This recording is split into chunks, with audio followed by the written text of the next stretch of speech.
Hello and welcome back to another episode from the Dutch Investors. It's good to have you back. Welcome to episode 1 of Things That Never Change. I've been reading Morgan Housel's book Same as Ever for a second time now, and it is so good and filled with golden nuggets, it demanded a little series of its own. While the world obsesses over things that change, we are going to focus on things that never change. Because those are the things we can rely on. Let's not waste any more time and get into the episode.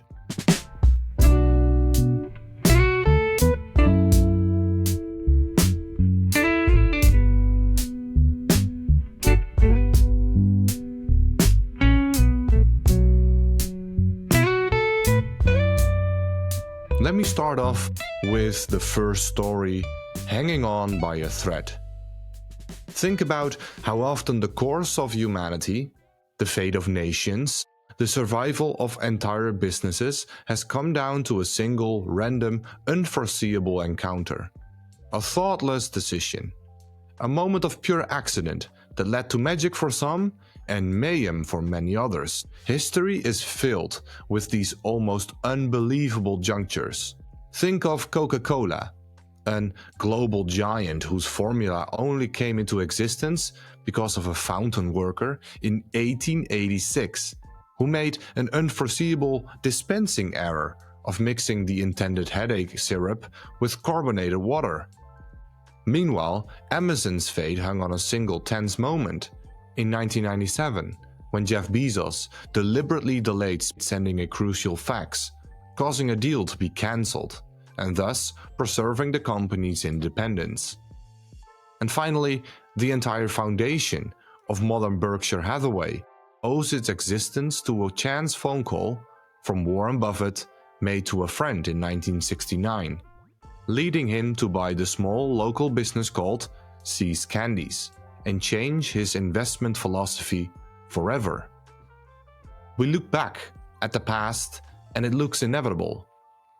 We know the Allied forces won World War II. It seems obvious in hindsight. Looking back at the mortgage pyramid scheme from 2008, we now know what happened. In the book, Housel gives another beautiful example. Go back to the American Civil War, September 1862. The Confederate Army under Robert E. Lee is marching north. They're winning. Britain and France are on the verge of officially recognizing the Confederacy as a nation. If that happens, the United States, as we know it, is likely gone. But then, a Union corporal named Barton Mitchell is resting in a field in Maryland, and he spots a package on the ground. It's 3 cigars wrapped in a piece of paper. But that paper wasn't trash. It was a copy of Special Order 191, General Lee's detailed battle plans outlining exactly where his army was moving and how it was divided. Because of those 3 dropped cigars, the Union Army intercepted the plans, forced the Battle of Antietam, and stopped the Confederate advance. Think about that for a second. The fate of an entire nation, the United States of America, hung on a soldier being careless with his cigars. So much of the world's most consequential changes come from randomness and chance. Your job as a long-term investor is not to perfectly predict that complexity. It is simply to build a portfolio of companies or ETFs that is resilient enough to survive whichever way that thread happens to snap. History hangs by a thread. If you think you can model the future with precision, remember the cigars. I love that story. That brings me to story 2 about risk is what you don't see. It is well known people suck at predicting the future. Or while we can somewhat estimate and guess what will happen, but the things that we don't see coming are the things that change everything. Risk is what you have left over after you thought of everything. Let me tell you 2 short stories from the book that explain this law. Before launching themselves into space on rockets, NASA astronauts ran tests in high-altitude hot air balloons.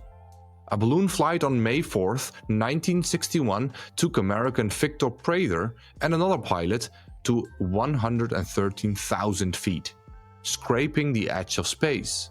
The goal was to test NASA's spacesuit. The flight was a massive success, and the suit worked beautifully. As Prather descended back to Earth, he opened his faceplate on his helmet when he was low enough to breathe on his own. He landed in the ocean as planned, where a helicopter was to pull him into safety. But there was a small mishap. While connecting himself to the helicopter's rescue line, Prather slipped, falling into the ocean. This shouldn't have been that big of a deal, and no one in the rescue helicopter panicked. The spacesuit should have been watertight, but since Prather had opened his faceplate, he was now exposed to the elements. Water rushed into his suit. Prather drowned. Think of how much planning goes into launching someone into space. So much expertise, so many contingencies, so many what ifs and what thens. Every detail is contemplated by thousands of experts. NASA is probably the most planning-centric organization that ever existed. You don't go to the moon by crossing your fingers and hoping for the best. Every conceivable risk has a plan B, and a plan C, if not more. But even then, despite so much planning, a tiny thing, such as opening your faceplate, invites catastrophe. The other story I want to tell you about is about Harry Houdini, the world's greatest escape artist. He made a living surviving the impossible, such as being buried alive or being handcuffed underwater. He was a master of risk management for the things he could see. But in 1926, he was sitting in his dressing room, and a student walked in and asked if it was true Houdini could withstand a punch to the stomach. Houdini, who was recovering from a broken ankle and wasn't expecting it, nodded. The student hit him straight to the chest before Houdini could prepare. The student caught Houdini off guard. The next day, Houdini woke up with a lot of pain. His appendix was ruptured and Harry Houdini died. He didn't die from the stunts, he died from a ruptured appendix caused by an unexpected punch in a dressing room. I mean, really? This is the definition of risks. It's the thing you don't see coming. It's the event that isn't in your DCF or spreadsheet. It's 9/11 closing the stock market, or a global pandemic shutting down the economy. You cannot prepare for these specific events because you don't know what they are. And the only defense is a massive margin of safety. Saving money for no specific reason. Just to survive the punch to the appendix. Just to survive the punch you didn't see coming. Weird, right? Risk is such a weird and strange topic, and we have so much more to learn about that. Let me take you to the third story. Now You See Me. No, I'm not talking about the movie, although it's a pretty good movie. Nothing is more persuasive than what you've experienced firsthand. There is a massive gap between understanding something intellectually and understanding and feeling it emotionally. In school, you might learn that the Great Depression was a time when there was a lot of uncertainty and stock prices fell. You might memorize the dates and you passed the test, but you haven't lived it, so you don't really know it. Housel points out that you cannot simulate fear. When you're stressed or terrified, your body floods with cortisol. Your brain literally functions differently when you are calm. This is why people sell at the bottom of a market crash. It's not because they're stupid, it's because the pain of losing money is an emotional experience. It's not a math problem. Varlam Shamalov, a poet who spent 15 years in prison in a gulag, once wrote how quickly normal people can crack under stress and uncertainty. Take a good, honest, loving person and strip them of basic necessities, and you'll soon get an unrecognizable monster who'll do anything to survive. He said, under high stress, a man becomes a beast in 3 weeks.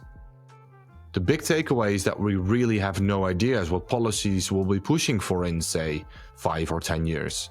Unexpected hardship makes people do and think things that never imagine when things are calm. Your personal views fall into the same trap. In investing, saying, I will be greedy when others are fearful, is easier said than done, because people underestimate how much their views and goals change when the markets break. The reason you may embrace ideas and goals you once thought unthinkable, because there are more changes during downturns than just asset prices declining. It's very hard to imagine the full context until you experience it firsthand. It's a lesson about humility. Don't look at someone acting irrationally during a crisis and judge them. You have no idea how you will behave until that moment arrives. And when you build your financial plan, assume that the future you will be scared and less rational than the present you. So build guardrails that prevent you from making permanent mistakes when you are in that emotional state. You might think you know how to feel, then you experience it firsthand and you realize, okay, it's more complicated than I thought. Fascinating, is it not? Time for the fourth story. Wounds heal, scars last.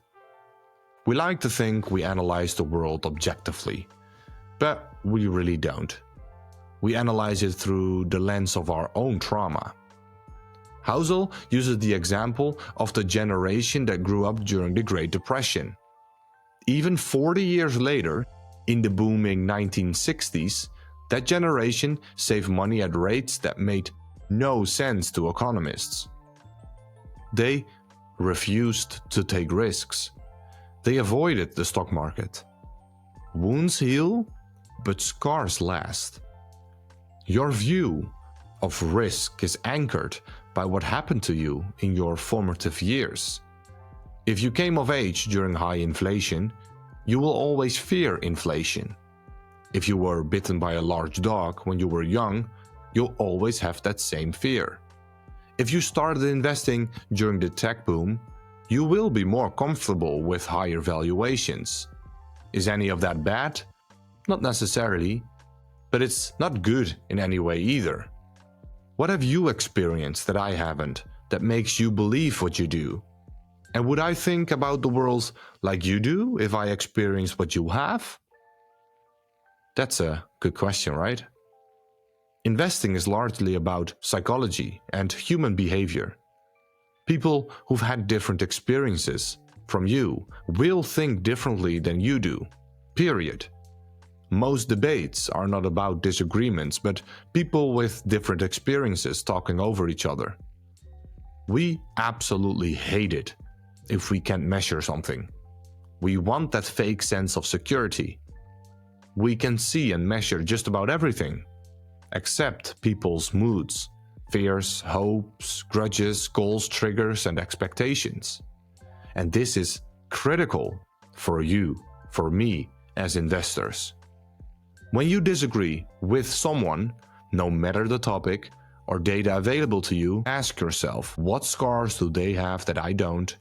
And equally important, what scars do I have that are potentially blinding me? Beautiful.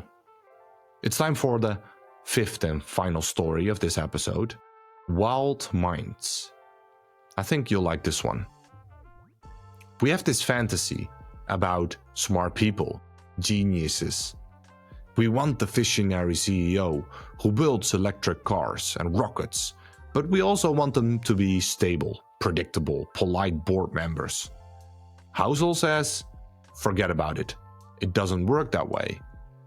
He looks at people like John von Neumann, the father of modern computing, or Steve Jobs, or Elon Musk. These people have wild minds. They think differently than 99% of the population. But you cannot unbundle the genius from madness. The same brain wiring that allows them to take these risks necessary to change the world is the same wiring that makes them erratic, difficult, and obsessive. Of course they have abnormal characteristics. It's the reason they're successful. There is no world in which we should assume that all those abnormal characteristics are positive, polite, endearing, or appealing. People who are abnormally good at one thing tend to be abnormally bad at something else. It's as if the brain has a capacity for only so much knowledge and emotion, and an abnormal skill robs bandwidth from the other parts from someone's personality. Take Elon Musk. I think it's the most clear example. Elon Musk is 54 years now, but when he started, what kind of 32-year-old thinks he can take on General Motors, Ford, and NASA at the same time? I mean, you have to be an utter maniac. The kind of person who thinks normal constraints don't apply to them. People love the visionary genius side of Musk, but they want it to come without the side that operates in his distorted I don't care about your customs version of reality. But Housel, and we have to agree with Housel, don't think those two things can really be separated. They're the risk-reward trade-offs of the same personality trait. The same goes for Steve Jobs, who was both a genius, but he could be a monster of a boss. Same goes for Walt Disney, whose ambitions pushed every company he touched to the razor's edge of bankruptcy. Former US National Security Advisor McGeorge Bundy once told President John F. Kennedy that trying to go to the moon was a stupid, crazy goal. Kennedy responded, "You don't run for president in your 40s unless you have a certain moxie." If you invest in a company led by a wild mind, for example Elon Musk, you have to accept the whole package. It's the cost of doing business with the outliers. That's it for part 1. 5 stories of things that never change. We have quite a few more to go, and I'm excited. So we'll see you in the next one. As always, stay curious, keep learning, and happy investing.